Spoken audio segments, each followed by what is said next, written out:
ఈరోజు దేవుని ఎలా ఆరాధిస్తున్నారు?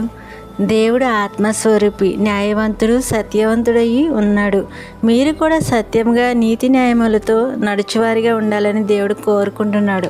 చిన్న వాక్యం చదువుకుందామా? యోహాను సువార్త 4వ అధ్యాయం 24వ వచనం చదువుకుందాం.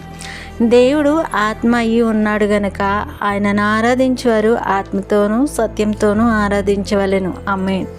అయితే నా ప్రియ సహోదరులారా, నీవు దేవుని సన్నిధికి ఎందుకు వెళుతున్నావు?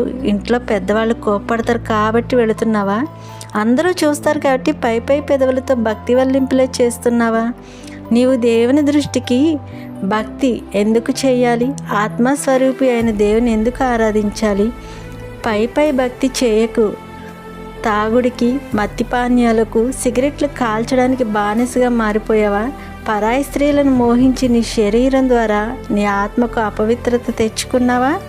ఓ సహోదరులారా, నీ దేహము దేవునికి ఆలయమై ఉన్నది తెలుసా?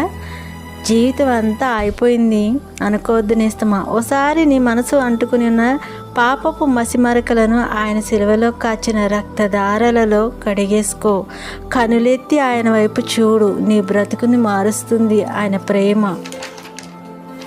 అయ్యా, నిన్ను తెలుసుకోలేకపోయాను, నీ సన్నిధిలో నటించేనయ్యా. శాశ్వత రాజా, శాశ్వత కాలం నా గుండెలో ఉండిపోయా అని ఆయన వైపు చేతులెత్తి ప్రార్థించు.